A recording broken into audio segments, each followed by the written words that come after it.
요번 주에 열왕기 상하를 읽으시는 것 같아요. 그죠? 제가 볼 때는 성경에서 가장 어려운 책이 열왕기 상하입니다. 왜냐하면 그 주위에 있는 제국들이 막 움직이면서 이스라엘이 이제 그 일어나는 일들을 설명하기 때문에 좀 여러분들이 찬찬히 이렇게 쭉 읽으시면 좋을 것 같아서 말씀드립니다. 성경에는 두 군데에서 시간의 공간을 뛰어넘는 부분이 있어요. 여러분들 잘 아시겠지만 말라기하고 마태복음 사이가 한 400년의 시간이 벌어집니다. 왜냐하면 저희가 이제 그 시간을 신구약 중간사라고 하는데, 그때는 하나님이 선지자를 보내시지도 않고 조용하세요. 그리고 나서 이제 침례 요한이 오고 예수님이 오셔서 구원의 역사를 이루어 가십니다. 두 번째는 창세기와 출애굽기 사이가 한 400년이 벌어져요. 여러분, 출애굽기 하면 뭐가 생각나세요? 네, 여러 가지가 생각납니다. 근데 출애굽기를 하면 애굽에서, 이집트에서 탈출하는 거구나, 이렇게 생각을 하잖아요. 근데 탈출을 하는데 이집트로 들어가야지 탈출을 하지, 그냥 탈출만 할 수 없는 거 아니에요. 그죠? 그래서 이제 요셉이 애굽의 총리가 되고, 그리고 야곱이 70명의 자기 가족을 데리고 이집트에 들어갑니다. 애굽에 들어갑니다. 그리고 나서 400년의 시간이 지난 다음에 이제 모세가 나타납니다. 그래서 출애굽기는 하나님의 구원의 계획을 이해하는데 너무너무 중요한 책이에요. 그리고 하나님이 성경 어디에도 하나님의 구원의 계획을 구체적으로 설명하는 책이 없어요. 출애굽기 빼놓고는. 그래서 복음서를 보실 때도 출애굽기가 가지고 있는 그 하나님의 구원의 계획을 통해서 보시면 이해하기가 훨씬 좋고요. 그 다음에 요한계시록도 출애굽기에 나와 있는 그 패턴을 보고 이해를 하시면 훨씬 이해가 빨리 됩니다. 그런 의미에서 출애굽기는 너무너무 중요한 책입니다.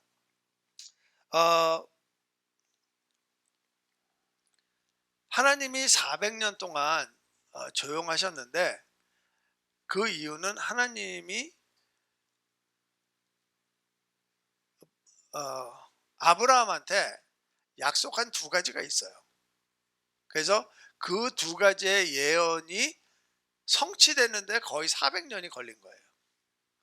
하나는 뭐냐면 창세기 15장에 나와 있는 말씀인데요. 그냥 16절만 읽겠습니다. 내 자손은 4대 만에 이 땅으로 돌아오리니 이는 아모리 족속의 제약이 아직 가득 차지 아니함이니라 하시더니, 이게 무슨 소리냐면 아브라함이 지금 가나안 땅에 살고 있잖아요. 그쪽으로 이사 가라 그래서. 그런데 아브라함의 자손들이 애굽으로 들어간다고 예언을 하시는 거예요. 그리고 애굽에서 다시 가나안 땅으로 들어오는데 그 기간을 무엇으로 잡으셨냐 하면 아모리 족속이 죄악이 꽉 찰 때까지 잡으셨다는 거예요. 여기에서 나오는 아모리 족속이라는 것은 가나안의 7족속을 쫓아내는데 그 7족속을 대표하는 족속이라고 생각하시면 돼요. 여러분, 예수님이 5,000명을 먹이시잖아요. 그렇죠? 그때 떡이 바구니가 몇 개죠? 12개가 남아요. 그리고 대가볼리에 가서 4,000명을 먹이시잖아요. 근데 4,000명을 먹이신 다음에 광주리가 몇 개 남아요? 7개 남아요. 왜냐하면 대가볼리는 거기 이방인들의 땅이거든요. 그래서 예수님이 거기서 4,000명을 먹이시고 7광주리가 남았다는 것은 그 땅에 살고 있었던 7족속을 나타내고 있고요. 5,000명을 먹이시고 12바구니가 남았던 것은 12지파를 얘기하시는 거예요. 그것은 무슨 얘기냐면 하나님은 그냥 이스라엘 민족의 하나님이 아니라 열방의 하나님이라는 것을 나타내고 있는 거예요. 마찬가지로 이 땅에서 지금 가나안 땅에서 하나님께서 이 아모리 족속들과 그 가나안에 살고 있는 그 7족속들이 하나님에게로 돌아오기를 원하세요. 근데 이들은 계속해서 400년 동안 그 악을 쌓아나가고 있는 것이죠. 그 다음에 두 번째는 말씀드렸다시피 그 아브라함이 자식이 있기 전에, 이삭을 낳기 전에 이런 약속을 하세요. 12장에 나오는 말씀이에요. 12장 2절. 내가 너로 큰 민족을 이루고 내게 복을 주어 내 이름을 창대하게 하리니 너는 복이 될지라. 하나님이 이스라엘 민족을 통해서 제사장 나라를 만들기로 작정을 하신 거예요. 그런데 하나님의 율법과 민족과 땅이 있어야 되는데 아직 이스라엘 민족이 70명밖에 안 되는 거예요. 나라로서 그 정도의 인구는 너무 작아요. 그래서 하나님께서는 애굽에다가 그 야곱의 가족을 들어가게 하시고 거기에서 200만 명이 되도록 키우신 거죠. 근데 그 시간이 찬 거예요. 그래서 하나님께서는 모세를 부르시고 모세를 통해서 그 이스라엘 백성들을 이끌어 내시는 그것을 저희가 보고 있는 것입니다. 제가 요새 이렇게 뉴스를 보면서 느낀 건데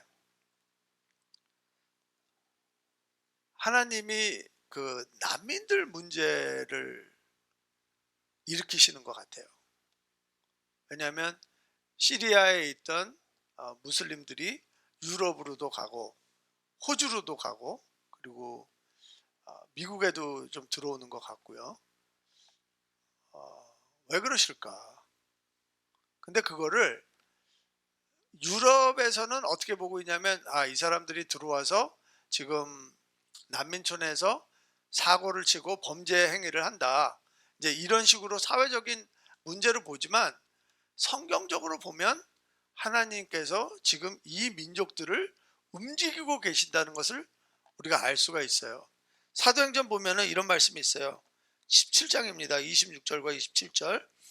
인류의 모든 족속을 한 혈통으로 만드사 온 땅에 살게 하시고 그들의 연대를 정하시며 거주의 경계를 한정하셨으니 이는 사람으로 혹 하나님을 더듬어 찾아 발견하게 하려 하심이로되 그는 우리 각 사람에게서 멀리 계시지 아니하도다. 이거는요 우리한테도 적용이 되는 말씀이에요. 우리는 다 이민 왔잖아요. 물론 여기서 태어나신 분들도 있지만, 그리고 우리 이민자들끼리 하는 얘기 있잖아요. 내가 한국에 살았으면 절대로 하나님 안 믿는데 내가 미국에 이민 와서 하나님 믿는다고. 그게 저거든요. 하나님께서는요 우리 지경을 옮기세요.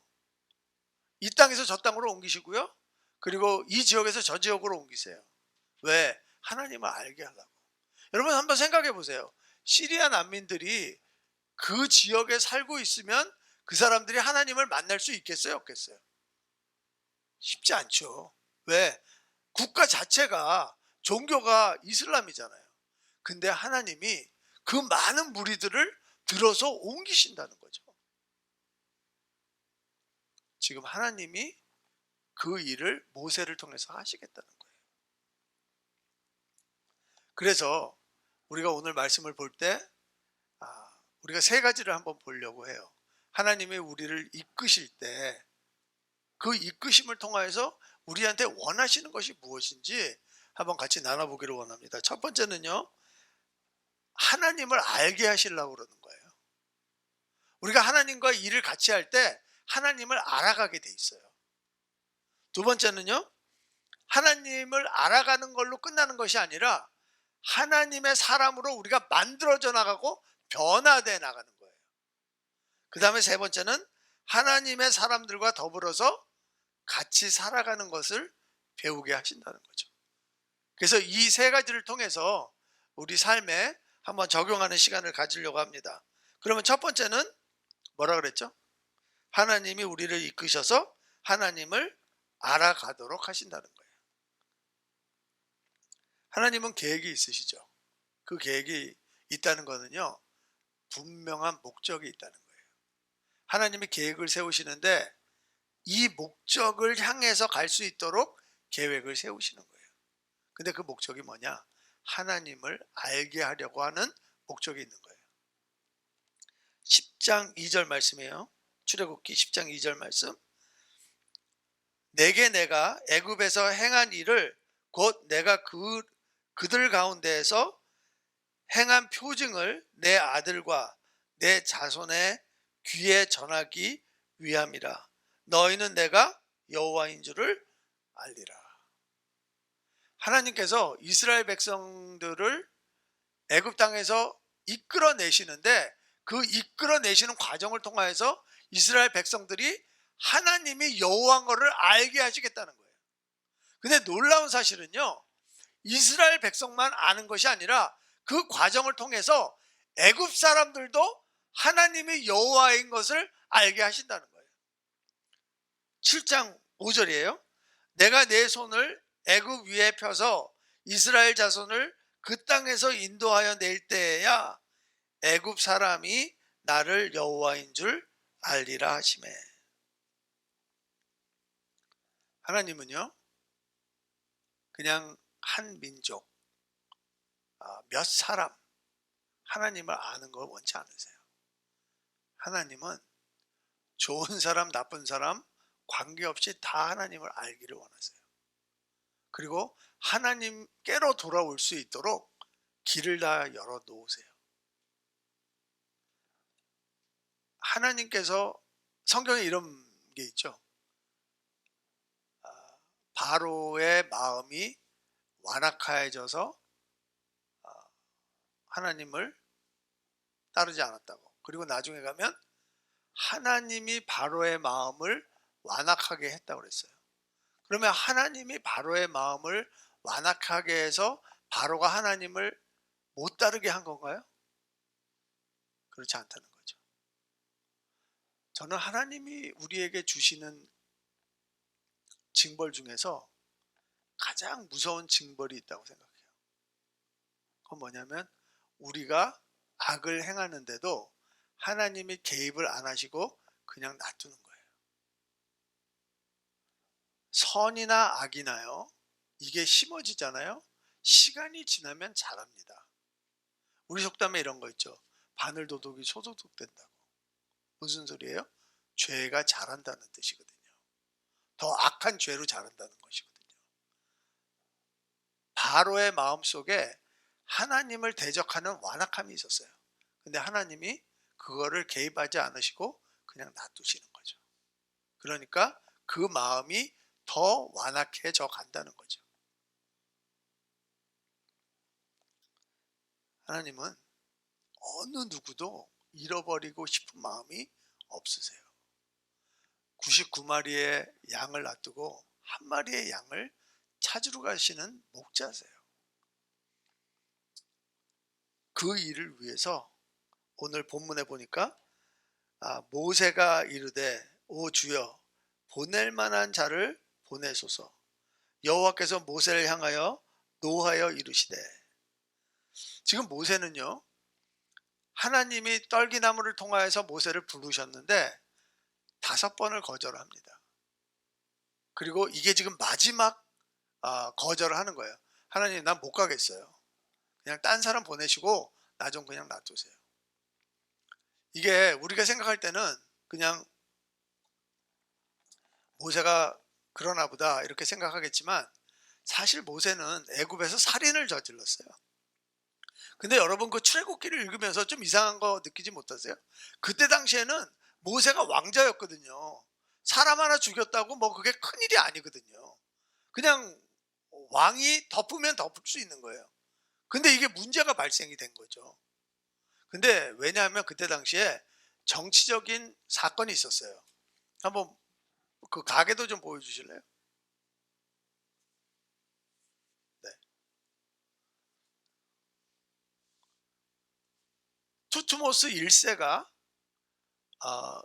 이 사람이 그 모든 히브리 남자아이를 죽이라고 명령했던 왕이에요. 근데 그 사람의 후계자가 투트모스 2세예요. 근데 이 사람은 그 투트모스 1세의 양자예요. 그리고 모세를 양자로 했던 사람이 핫셉수트예요.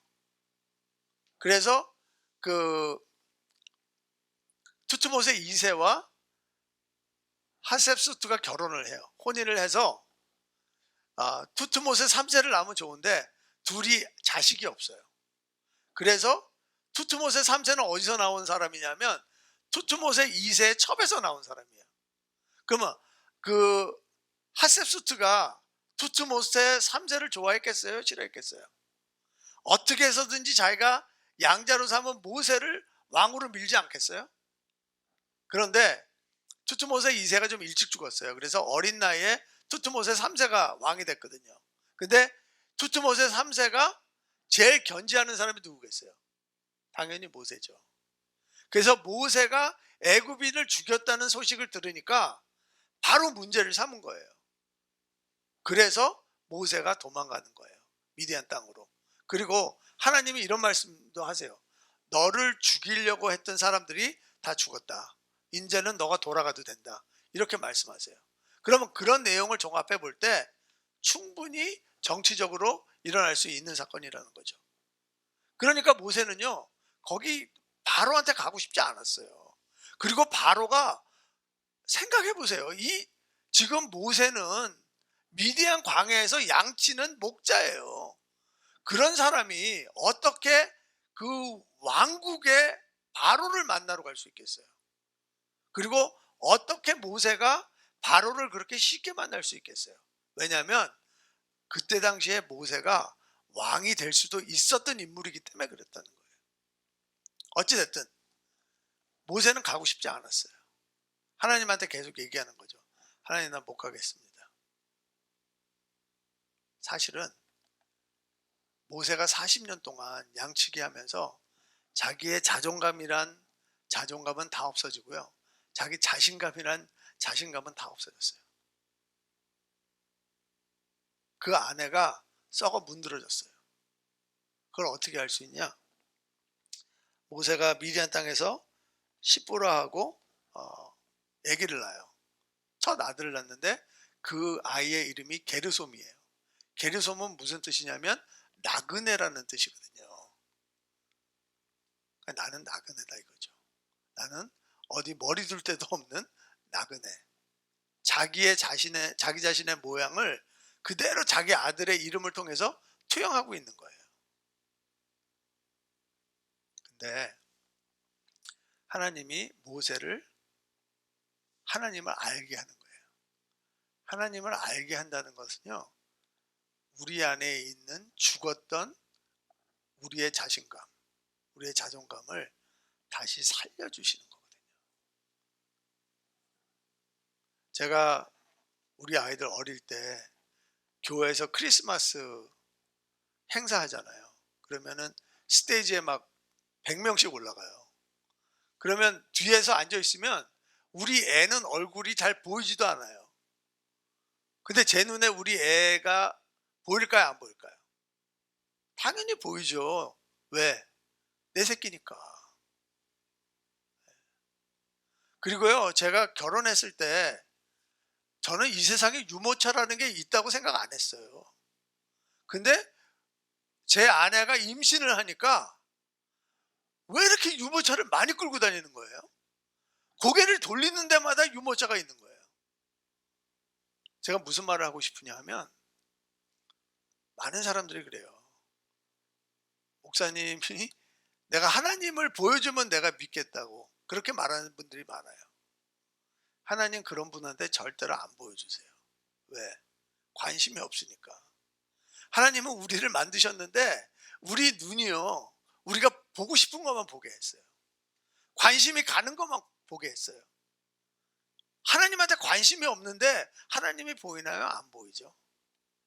그런데 하나님한테 관심을 가지면 하나님에 대해서 흥미가 생기고, 흥미가 생기면 하나님과 교제하는 게 재미있고, 재미가 있다 보면 하나님을 사랑하고, 사랑하다 보면 같이 있고 싶고, 그러면서 하나님이 점점 우리 삶에 스며드는 것이고요. 그리고 우리 눈에 하나님이 보이기 시작한다는 거예요. 아멘. 지금 모세는요, 그런 일을 하고 있는 거예요. 하나님이 불러주셔서 내가 너 알기를 원한다. 네가 나를 알기를 원한다. 내가 너한테 보여줄게. 하지만 그냥은 안 되겠어. 나랑 같이 있어줘야 되겠어. 나랑 같이 걸어줘야 되겠어. 자, 보세요. 예수님이 이런 말씀하세요. 요한복음에 너희가 내 안에 있고 내가 너희 안에 있으면, 이렇게 얘기하세요. 저는 그 말씀이 좀 이해가 안 돼요. 왜냐하면 그냥 우리가 예수님에 들어가거나 아니면 예수님이 내 안에 들어오면 됐지, 꼭 우리가 예수님 안에 들어가고 또 예수님이 내 안에 들어오셔야 되나, 저는 그런 질문이 있었어요. 근데 하루는 제가 묵상을 하다가 이런 생각을 했어요. 내가 예수님 안에 들어간다는 것은 내가 예수님을 주님으로 모신다는 의미구나. 내가 가지고 있는 모든 것, 그게 좋은 거든 나쁜 거든, 나의 소유, 나의 성격, 나의 믿음, 모든 거를 하나님한테 맡기고, 예수님한테 맡기고, 그리고 내가 예수님 안에서 사는 거구나. 그러면 내가 가지고 있는 건 뭐예요? 아무것도 없어요. 그 빈자리에 예수님이 들어오시는 거죠. 그래서 내가 가지고 있었던 그 상처, 내가 가지고 있었던 그 빈 공간에 예수님께서 그거를 채워주시는 거예요. 내가 더 큰가요? 예수님이 더 큰가요? 당연히 예수님이 더 크죠. 예수님이 내 자리에 들어가지 않으면 나의 빈 공간은 채워지지 않아요. 왜냐하면 우리는 창조될 때 모든 피조물보다 더 우월하게 창조됐기 때문에 그래요. 으뜸으로 창조됐기 때문에 그래요. 그래서 우리 공간을 채우려면 우리 존재보다 더 큰 게 들어가야 돼요. 단 한 분밖에 안 계세요. 그분이 예수님이세요.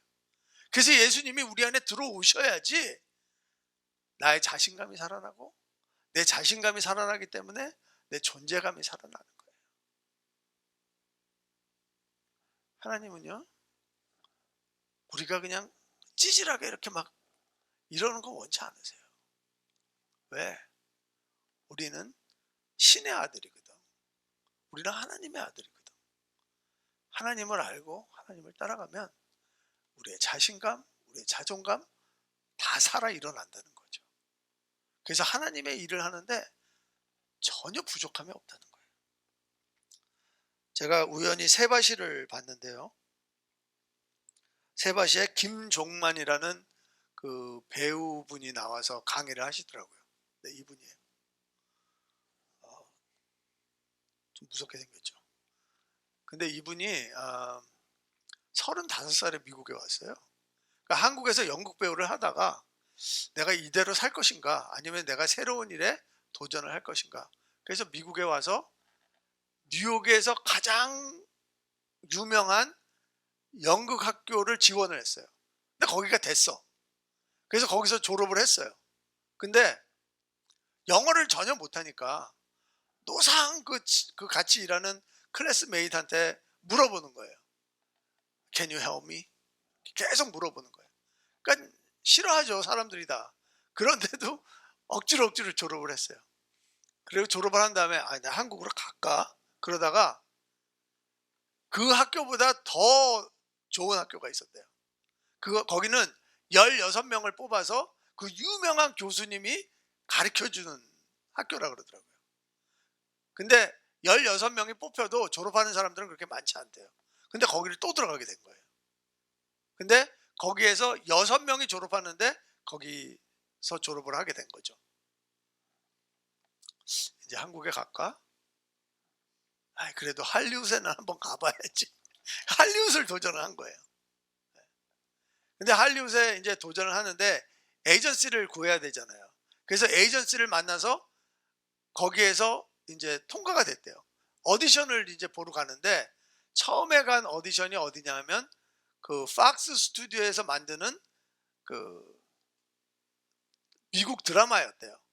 근데 거기를 오디션을 갔는데 딱 쓰자마자 영어로 이제 자기 이름은 김종만이다 얘기를 딱 했는데 감독이 나가라 그러더래요. 내가 원하는 사람은 아메리칸 잉글리시를 하는 사람이 원하지 아시안을 원하는 게 아니다. 나가라 그러더래요. 이분이 얼마나 그 좌절감, 얼마나 치욕스럽겠어요. 그래서 그 자리를 나가다가 그 팍스 포스터가 있었대요. 그래서 거기서 사진을 찍은 거예요. 얼굴이 완전히 일그러졌더라고요. 그래서 사진을 찍으면서 내가 이날은 기억하리라. 그걸 다짐을 한 거예요. 내가 3년 안에 아카데미 시상 측에서 남자 주연 배우상을 받겠다. 작정을 한 거예요. 3년이 지났어요. 못 받았어요. 근데 본인이 그러더라고요. 내가 실패한 거냐고. 아니라는 거지. 자기는 또 3년 안에 그 일을 이루겠다고 또 선포하더라고요. 제가 여러분들한테 도전할게요. 여러분들이 하시고 싶은 거 있잖아요.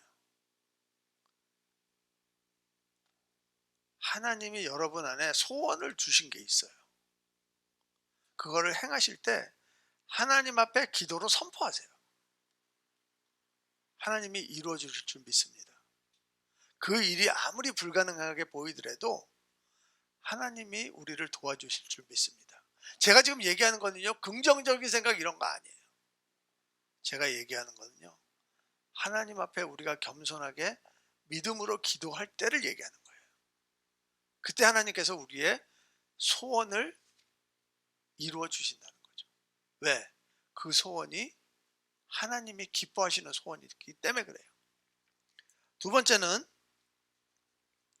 하나님께서 우리를 이끄실 때 하나님의 사람으로 만들어 간다는 거예요. 10절에 보면 모세가 여호와께 이르되 오 주여 나는 본래 말을 잘하지 못하는 자이니이다. 주께서 주의 종에게 명령하신 후에도 역시 그러하니 나는 입이 뻣뻣하고 혀가 둔한 자이니다. 지금 모세가 뭐라고 얘기했냐면 하나님 나 지금 말 잘 못하거든요. 그런데 하나님이 나한테 이런 일을 하라고 바로한테 가서 말을 하라고 그랬는데도 불구하고 내가 말을 잘 못해요. 그렇게 얘기하고 있는 거예요. 자, 하나님은요 우리를 부르시는데 우리 약점을 고쳐주지 않으시는 분이에요. 왜? 하나님의 일을 하는데 우리의 약점은 전혀 상관이 없어요. 자 보세요. 하나님은 우리한테 강점도 주시고 약점도 주셨어요. 맞습니까? 나는 강점만 있다. 아무도 없어요. 강점과 약점이 있어요. 근데 하나님이 강점과 약점을 쓰시는 방법이 달라요. 뭐냐면 우리가 가지고 있는 강점은요 우리 인생의 지경을 넓히기를 원하시는 거예요. 그리고 우리의 약점은 하나님이 원하시는 대로 방향을 바꿔나갈 수 있도록 약점을 사용하시는 거예요. 아멘도 안 하시고 그런 일이 없으신가 보죠. 여러분 저는 아프면서 약점이 생겼잖아요. 제 인생이 꺾이기 시작하더라고요. 제가 생각했던 방향이랑 달라지더라고요. 왜? 하나님이 제 약점을 사용하셔서 쓰시는 거죠. 제가 강점을 가지고 있었을 때 넓혀놓은 그 지경을 통해서 하나님이 틀어놓은 방향으로 갈 수 있도록 그 넓혀진 지경에 있는 재원을 가지고 쓰게 하시더라는 거예요. 여러분 이지선 자매님 다 아시죠? 이지선 자매님이 지금은 한동대 교수님이 됐어요. 2000년도에 23살의 나이에 자동차 사고가 나서 그렇게 된 거는 여러분들이 다 아시리라 생각해요. 한 자매가 완전히 인생이 망가진 거 아니에요. 그냥 송두린 채 앗아간 거 아니에요. 그리고 여자들은 외모가 얼마나 중요해요. 오늘 아침에도 저희 집사람이랑 저랑 다퉜어요.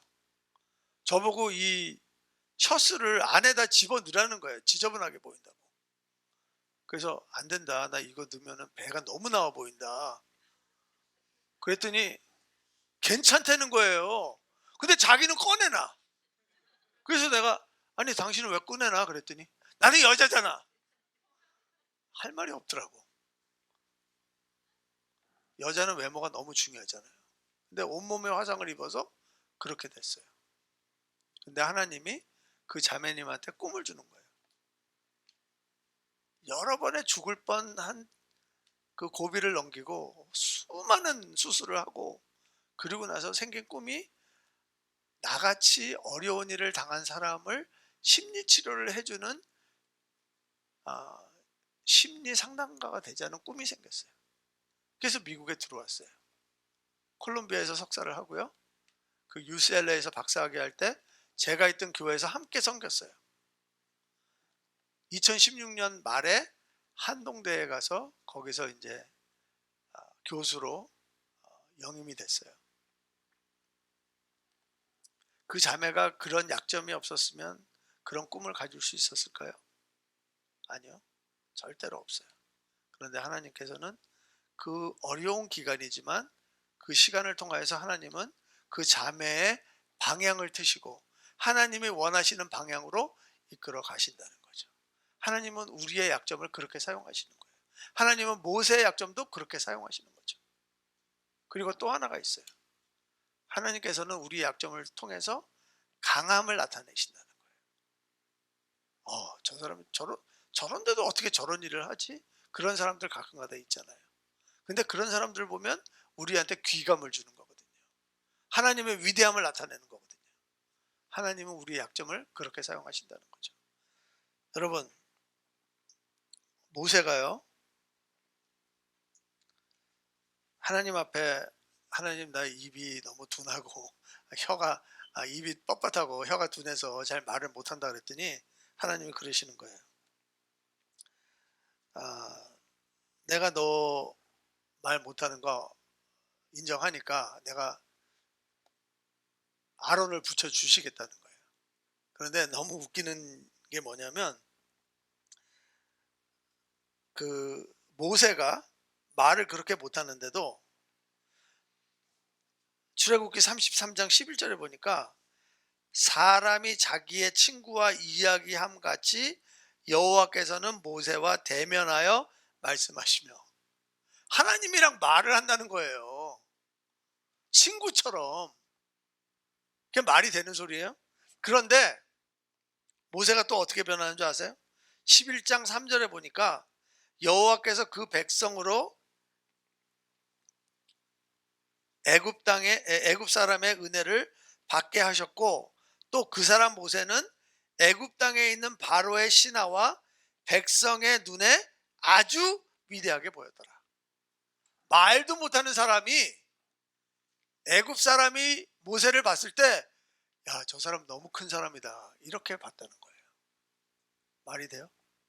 그런데 더 놀라운 사실은 민수기 12장 3절에 보니까 이 사람 모세는 온유함이 지면의 모든 사람보다 더하더라. 여기서 온유함이라는 것은요, 겸손을 나타내거든요. 근데 예수님이 뭐라 그러세요? 나는 온유하고 겸손하니 나에게 배우라. 지금 모세는요, 예수 그리스도의 표징으로 나타나고 있다는 거예요. 지금 어디까지 모세가 자랐어요? 예수 그리스도의 모습까지 자랐다는 거예요.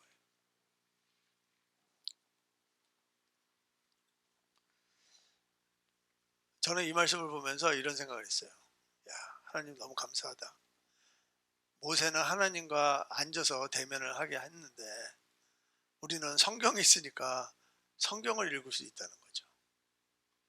그리고 모든 성경은 하나님의 감동으로 된 것으로 교훈과 책망과 바르게 함과 의에 교육하기에 유익하니 여기까지 우리 다 알아요. 근데 그 이유가 있다는 거예요. 이는 하나님의 사람으로 온전하게 하며 모든 선한 일을 행할 능력을 주신다는 거예요. 여러분 약점이 있어요? 과거가 있어요? 그게 하나님 앞에서는 별로 의미가 없다는 거예요. 왜? 능력은 어차피 하나님한테 있는 거고 일을 성취하는 것도 하나님한테 있는 거예요. 그렇지만 하나님이 우리한테 원하시는 것은 관계를 통하여서 우리가 변화되는 것을 원한다는 거예요.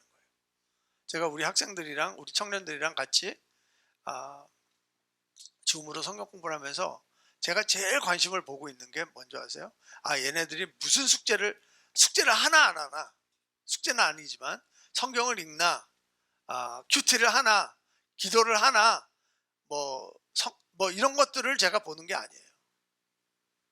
이 아이들이 이런 걸 통해서 정말 하나님과 관계를 이어가나, 그리고 하나님이 이 아이들 안에서 역사하시면서 변화를 일으키시는가, 그런 거에 더 관심이 있는 거예요. 그런 게 일어나지 않았어요. 괜찮아요. 왜? 하나님이 계속해서 인도하시고 그 아이들을 변화시키실 거니까. 제가요, 우리 아이들이랑 성경 공부하면, 제자 훈련하면서 한 번도 너 왜 성경 안 읽어? 너 왜 큐티 안 해? 이런 말 한 적 없어요. 왜? 하나님이 변화시켜 나가시니까. 저는 뭐예요? 그냥 그 자리를 만들어주는 사람일 뿐이에요. 자, 마지막 보도록 하겠습니다. 마지막은 하나님은 우리를 이끄셔서 하나님의 제사장으로 사용하신다는 거예요. 제사장으로 일하게 하신다는 거예요. 아까도 잠깐 봤지만 하나님께서 모세한테 이렇게 대답을 하세요. 그래, 네가 말 못하지? 내가 너 형 아론을 붙여주겠다. 이렇게 얘기하시는 거예요. 그리고 너는 그에게 말하고 그의 입에 할 말을 주라. 내가 내 입과 그의 입에 함께 있어서 너희들이 행할 일을 가르치리라. 여러분, 대통령한테는 대변인이 있죠. 옛날에도 왕 옆에 대변인이 있었어요. 그래서 예를 들자면 바로가 얘기를 하잖아요. 그러면 직접 얘기 안 해요. 옆에 있는 대변인한테 얘기해요. 내가 이런 말 하려고 그러는데 이렇게 얘기해. 그러면은 대변인이 큰 소리로 왕이 이르시되 이러면서 이렇게 얘기를 하는 거예요. 왕이 거기 서갖고 막 소리 바락바락 지르면 이게 막 모양 빠지고 그러잖아요. 그러니까 쿨하게 보이는 거예요. 여러분, 애굽에 나와 있는 그런 그림들 보시잖아요. 그러면 왕의 그림이 많아요. 그 왕의 그림을 보면 표정이 전혀 없어요. 왜냐하면 그때 당시에 신들은 표정이 없다고 생각했어요. 감정이 없다고 생각했어요. 그래서 바로도 신이라고 여겼기 때문에 절대로 감정을 나타내지 않았어요. 그런데 하나님께서는 내가 너랑 바로랑 똑같이 만들어줄게.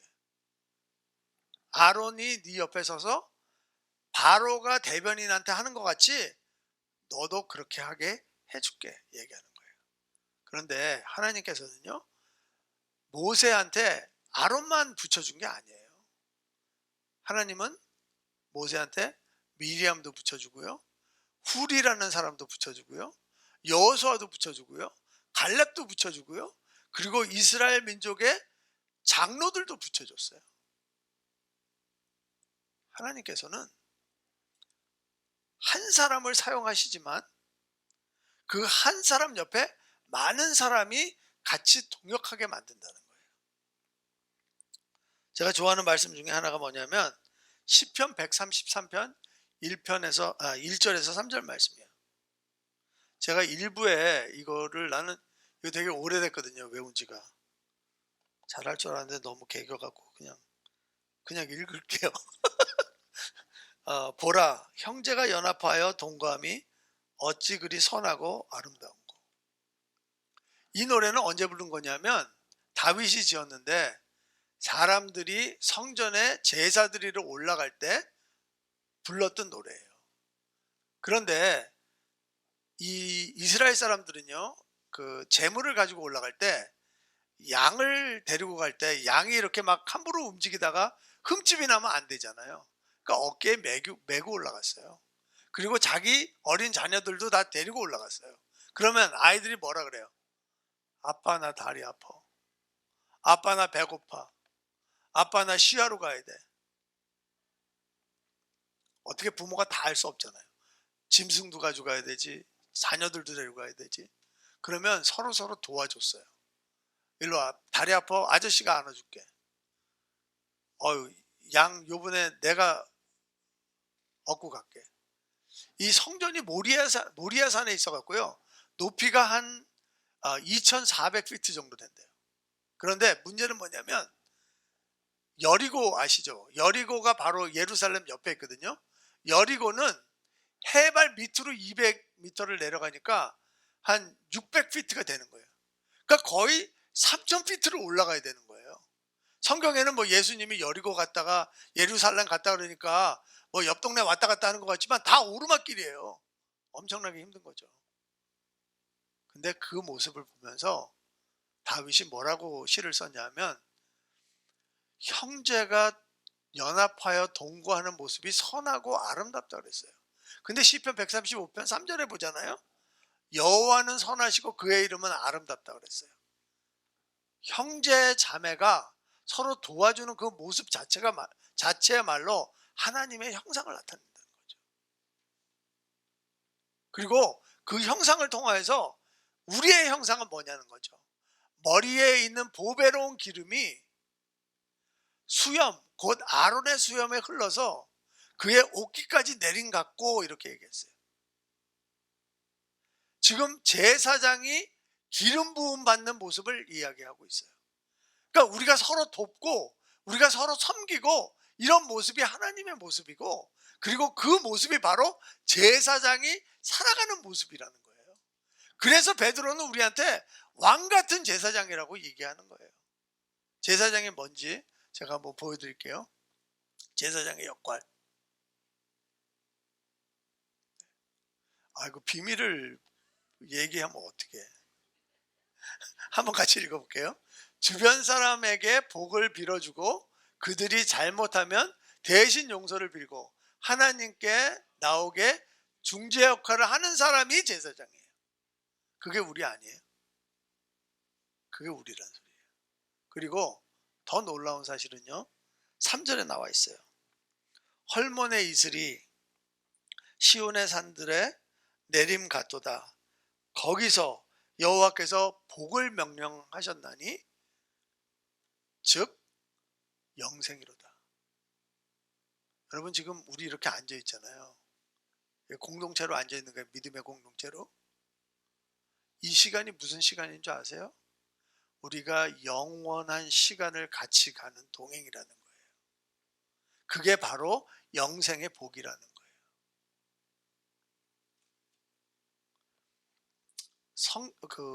공동체에는요, 세 가지가 없고 세 가지가 있어야 돼요. 첫 번째는 차별은 없어야 돼요. 근데 구별은 있어야 돼요. 구별은 거룩을 이야기하거든요. 그래서 구별이 없으면 하나님과 함께 할 수가 없어요. 두 번째, 차등은 없지만 구분은 있어야 돼요. 구분이란 무엇이냐 하면 우리가 가지고 있는 역할을 이야기하고 있는 거예요.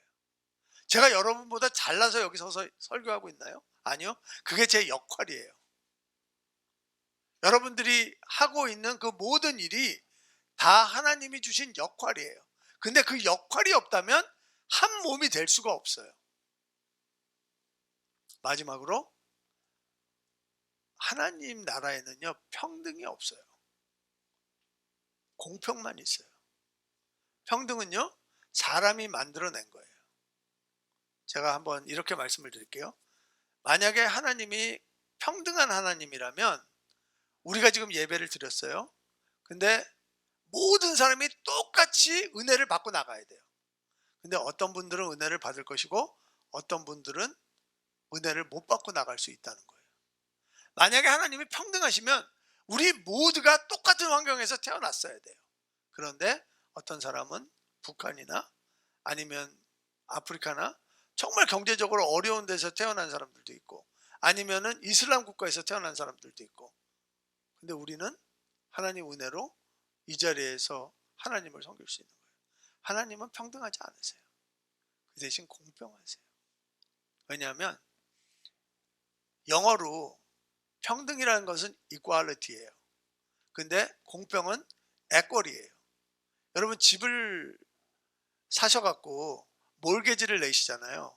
그러면 집에 뭐가 쌓여요? equal이가 쌓여요. 똑같은 단어예요.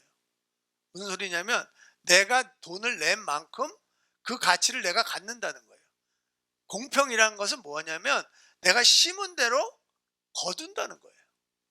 내가 많이 심으면 많이 거두고 적게 심으면 적게 거둔다는 거예요. 그런데 공평이 없으면 평등이 있고 공평이 없잖아요. 섬길 수가 없어요. 그런데 공평이 있으면 섬길 수가 있어요. 왜? 굴곡이 생기거든. 어떤 사람은 심어야 되는데 못 심었어요. 그러면 많이 심어서 거둔 사람이 그 사람을 도와줄 수가 있는 거예요. 어떤 사람은 심을 게 없어서 못 심었어요. 그러면 많이 거둔 사람이 그 사람이 다음에 심을 수 있도록 섬길 수 있어요. 여러분 저는요, 이 하나님이 예수님이 오셨을 때 나는 섬김을 받으러 온 것이 아니라 섬기러 오셨다 그랬잖아요. 근데 요번에 제가 그 세상에서는 어떻게 섬기는지 제가 알게 됐어요. 그 사티아 나델리라는 분이 있어요. 이분인데 이분이 마이크로소프트의 3대 CEO예요. 인도계 분이고요. 92년도에 소프트웨어 디자이너로 마이크로소프트에 입사를 했다가 30년 동안 일하고 그 다음에 CEO가 된 분이에요. 네, 이 말을 할까 말까 했는데 이분 라스네임이 나델라거든요. 어렸을 때 좀 산만했던 것 같아요. 죄송합니다. 근데 이분이 2014년도에 CEO가 됐어요. 2005년도부터요. 2014년도까지 마이크로소프트웨어가 거의 성장이 없었어요. 근데 이분이 1년 딱 했는데 갑자기 그 시세가 올라가기 시작한 거예요. 그리고 애플, 구글한테 밀렸거든요. 10년 동안. 근데 지난 5년 사이에 애플을 뛰어넘었어요. 근데 이분이 자기 직원들한테 한 가지 질문 때문에 이게 바뀌었다는 거예요. 그게 뭐냐면 보여주실래요? 그거? 없어요? 그 저기 다른 사람한테 얼마나 기여했는지. 네, 없대요. 이분이 뭐라고 얘기했냐면 그 전까지만 하더라도 모든 회사 직원들은 내가 얼마나 성과를 냈는지에 대해서만 보고를 한 거예요. 그런데 이분이 들어가서 뭐라고 얘기했냐면 당신이 다른 사람이 성공하는데 얼마나 기여를 했는지에 대해서 리포트를 쓰라 그러는 거예요. 쓸 게 없는 거예요. 서로 경쟁하는 사회인데 어떻게 그걸 쓸 수 있어요? 그런데 그 질문을 한 다음부터 회사가 바뀌기 시작하는 거예요. 그러면 제가 여러분들한테 이렇게 한번 여쭤볼게요. 우리는 섬기는데 다른 사람이 성공할 수 있도록 섬기는가? 내 옆에 앉아있는 사람이 정말 믿음으로 잘할 수 있도록 섬기는가? 내 형제 자매가 힘들었을 때 정말 내가 헌신해서 섬기는가? 물론 저도 부족한 점이 많아요. 그렇지만 우리가 공동체에서 한 몸으로 살아갈 때 그런 개념을 가지고 살아가야 된다는 거죠. 말씀을 마치도록 하겠습니다.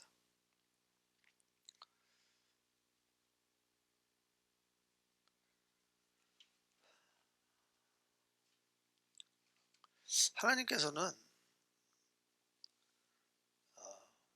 참 특이한 분이세요. 왜냐하면 그 모세가 잡고 있는 그 지팡이가 있었잖아요. 근데 그 지팡이를 가지고 그걸 던지면 뱀도 되게 하셨다가 그리고 하나님께서 그 지팡이를 통해서 이적을 나타내신다는 거예요. 근데 재미있는 표현이 오늘 저희가 거기까지는 읽지 않았는데 출애굽기 4장 20절에 보면 모세가 하나님과 대화를 끝낸 다음에 자기 집으로 돌아가요. 그래서 자기 그 장인 이드로한테 내가 애굽으로 돌아가야 되겠습니다 이야기를 하고 자기 가족을 다 데리고 애굽으로 떠나요. 20절 한번 볼게요. 모세가 그의 아내와 아들들을 나귀에 태우고 애굽으로 돌아가는데 모세가 누구의 지팡이요? 하나님의 지팡이를 손에 잡았더라. 이때부터 모세의 지팡이가 더 이상 아니에요. 하나님의 지팡이로 바뀌어요. 하나님은요 우리한테 요구하시는 게 있어요. 너한테 사소하게 보이지만 네가 가지고 있는 것 중에 시간을 많이 쓰는 게 있으면 나한테 줘라. 그걸 통해서 나의 이적을 나타내겠다. 우리는 영화를 보면 그 홍해가 갈라지고 이런 거 보잖아요. 근데 한번 생각을 해보세요. 지금 뒤에서는 애굽의 그 병사들이 600개의 그 병거를 타고 오는 거예요. 근데 하나님이 그들을 막고 있으세요. 불기둥으로 막고 계세요.